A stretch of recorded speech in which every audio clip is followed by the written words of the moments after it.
I'm in the final stages of divorcing my wife of 23 years. I'll call her Connie. We married when I was 23 and she was 21. We met at college during my junior year and quickly became involved.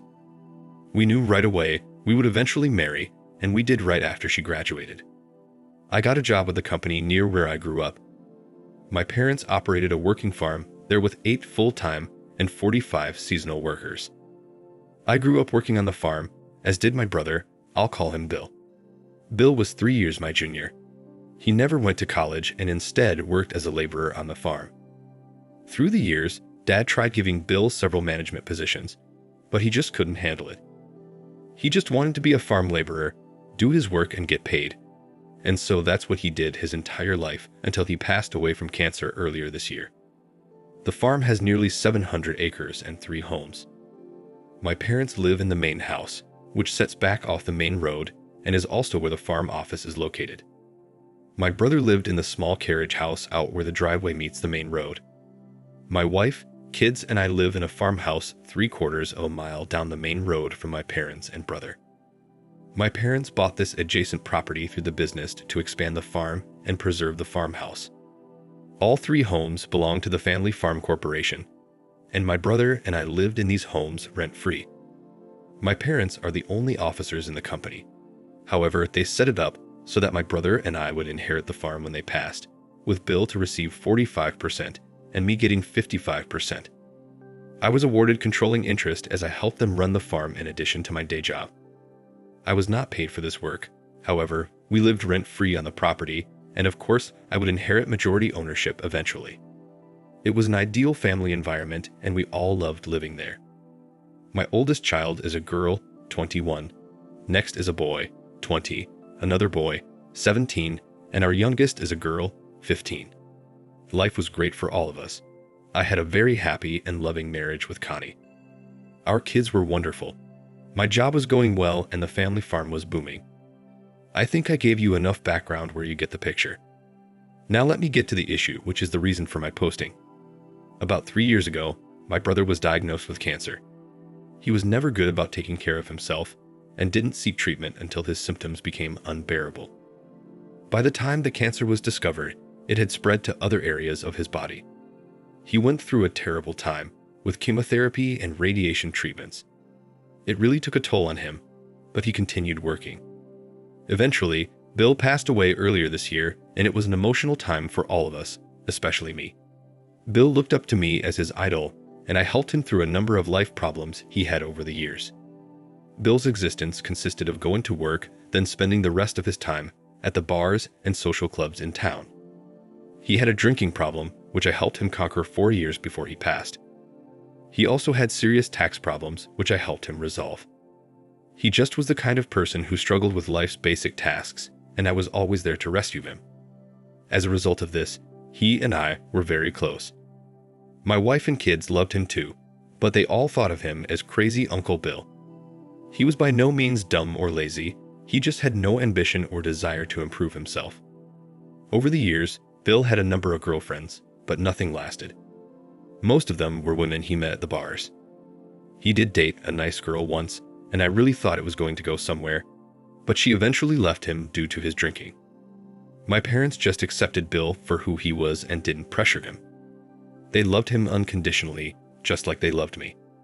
In his will, Bill named me the executor of his estate and specified I was to receive 100% of all his assets, which included a life insurance policy, a small checking account, and his personal possessions like his motorcycle and truck. Then about 2 weeks after his funeral, I was over at Bill's place paying bills and looking through piles of paperwork he had stacked on his kitchen table. It was there I came across a statement from an out-of-town bank. The account balance was in excess of $70,000. I was shocked at the amount, but what shocked me even more were the legal names on the statement. The account was in Bill's name, with my youngest son, who I'll call Joe, listed as the payable on death beneficiary. Reading this, I was perplexed. I asked myself, why would my brother set up an account this way, and why would he list only Joe as the beneficiary? He was no closer to Joe than any of my other kids. In fact, if anything, Bill was closer to the rest of my kids than he was to Joe. My mind started racing, but I couldn't come up with anything. I was going to call my wife and parents and tell them, but then decided not to just yet. The next day, I drove to the bank. Being the executor, I was able to find out that Bill opened the money market account a month after Joe was born and made regular contributions to it every 2 weeks. At this point, my mind zeroed in that there had to be some connection between Bill and Joe, and then wondered, did Bill and Connie have an affair? Was Joe Bill's son? It started driving me crazy. That night, I went back to Bill's house and started going through his files trying to find something that would give me a clue. I spent hours combing through everything in the house. Then I found it, something that changed my life forever. It was 2 old photos of my wife. In one she was topless, and in the other, she was holding a beer wearing nothing at all. Both photos were taken in Bill's bedroom. My world crumbled. I stayed at Bill's house for several more hours that night, going between crying and being angry. Eventually, Connie called and asked what I was doing, so I went home. I didn't confront her then, as I had to think through what I wanted to do. I actually thought of just ignoring what I found. After all, the pics were from years ago, and my brother was no longer alive. I quickly shot that down, as I knew I could never live with myself knowing what I knew. What I decided to do first was to tell my parents what I had found, and that's what I did the following day. I took the afternoon off and met with them at the farm office. I showed them the bank account and then showed them the pictures of my wife. My parents couldn't believe it. They were both upset and disgusted by the discovery. They knew exactly what this meant, and it seemed to impact them as much as me. They asked me what I was going to do. I told them I planned to confront Connie, and if it was true, I would divorce her. They understood, but my mom encouraged me to hear her out and think it through before acting. That evening after dinner, I took Connie over to Bill's house with me. She thought she was going there to help me clean and get rid of things. When we walked through the door, I sat her down and said there's something we need to discuss. I then went to retrieve a packet containing the bank statement and photos of her. I first handed her the bank account statement. She looked at it and just said, "Wow." She couldn't believe Bill had saved so much money. I asked if she noticed anything odd about the statement, and she said no, just the amount. I then asked her to read the entire statement out loud, starting at the top. She read the bank's name and address, and then read Bill's name followed by the payable on death to Joe, our last name. When she read this, she looked up at me with a look on her face signaling shock. I think she knew right then she was busted. She said, "I wonder why Bill did this." I asked her if there was something she wanted to tell me, and she said no, shaking her head from side to side. I said, "Are you sure?" And she said yes. I said okay. I then pulled out the photos and handed them to her. She immediately froze, and the tears started flowing from her eyes. She said, "Let me explain." And I told her, "Please do." She excused herself while she went in the bathroom, and I heard her in there regurgitating. She came out 15 minutes later and came clean about the affair she had with Bill 18 years ago. She said that it was stupid and selfish, claiming it only lasted a couple weeks. Connie said she quickly realized what she had done and ended it. She claimed since that time, she had distanced herself from Bill, interacting with him only when other family is around. I then asked her if Joe was Bill's son. She said no, he was definitely mine. I asked her how she was so sure. She said she knew he was, and then said even if he wasn't, he was because I raised him. I told her not to go there, as this has nothing to do with my relationship with Joe, but has everything to do with her relationship with Bill. She cried harder and begged for my forgiveness, but I showed her no empathy and didn't comfort her in any way. Instead, I just got up to leave. I told her not to come home until she settled down and cleaned herself up, as I didn't want our kids to see her like this. I went home, and she came home about an hour later. She kept asking me to talk. I told her there would be time to do so later. We slept in the same bed that night, and she tried snuggling with me, but I refused her and turned on my side. She cried in silence for most of the night without sleeping. The following day, I took paid time off and went up to the main house to meet with Mom and Dad. I told them about Connie's confession, and they again were in complete disbelief. I next confirmed I would be divorcing Connie. My mom asked if that's what I really wanted, and I said no, I didn't want this. But after finding out what she had done, I would never trust her again and would never touch her again. After meeting with them, I went back home and told Connie I would be filing for divorce. Connie actually broke down and begged me, saying this all happened so long ago and that she knew Joe was my son. She just knew it. I again told her Joe has nothing to do with this, and my love for him will not change regardless of who his biological father is. I told her this was about she and I, and that she betrayed me in the worst way. I told her I didn't care if it happened 18 years ago or 1800 years ago.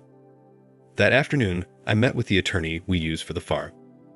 He recommended a divorce attorney who was a good friend of his. I got an appointment that afternoon and started the process. Since the farm and the 3 houses were all part of the corporation, they were not in any jeopardy in the settlement. However, the attorney explained that the rest of our assets would be split 50-50 even with infidelity. He also explained since my wife has never worked outside the house, I would likely be required to pay spousal support for at least 5 years, possibly more. He said we would fight this in court, but based on similar clients he represented in past cases, that was the likely outcome. I expected and was prepared for this. Money wasn't a top concern of mine, I just wanted out of the marriage. I went home and told Connie, and she became totally unhinged. She cried and pleaded for a second chance, but I kept telling her no. I then told her I would be talking to the kids that weekend. I said I would first talk to Joe, then meet with the rest of the kids all together with Joe and tell them. She asked if she could be part of the meetings, but I told her no, that she could meet with them after I did if she wanted.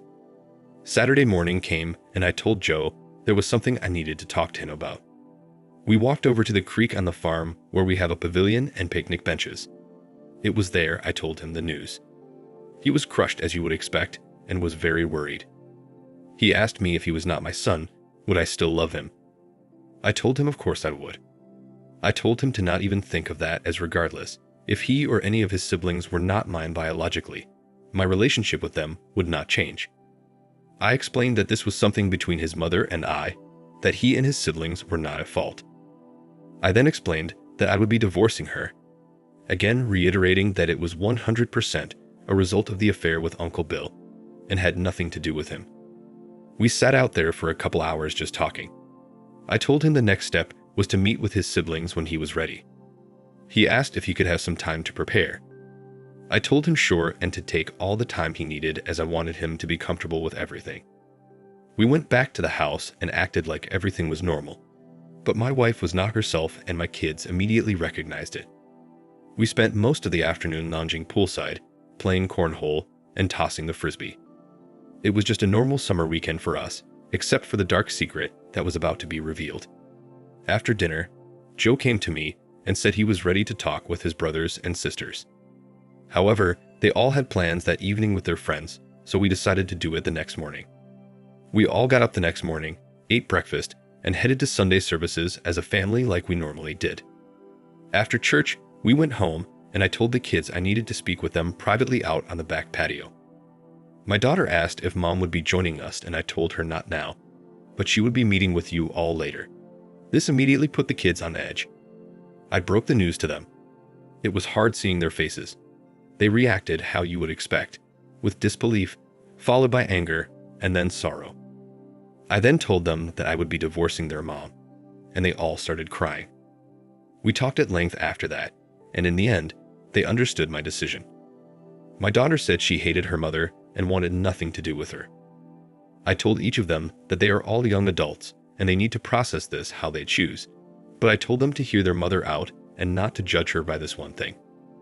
I told them to judge her by their entire relationship, which has been very good. They all agreed, but were very angry, and none of them wanted to meet with her right after. I told them I wanted to get DNA tests for each of them. I explained that their mom said she was only with Uncle Bill for a short time, but I wanted the test for my own peace of mind and for the truth. I reassured them that if it did turn out that any of them were not my biological children, it wouldn't matter, as they all were legally mine, and I'd love them all the same, even if it turned out one or more of them is not mine biologically. Later that evening, their mom met with them in the dining room.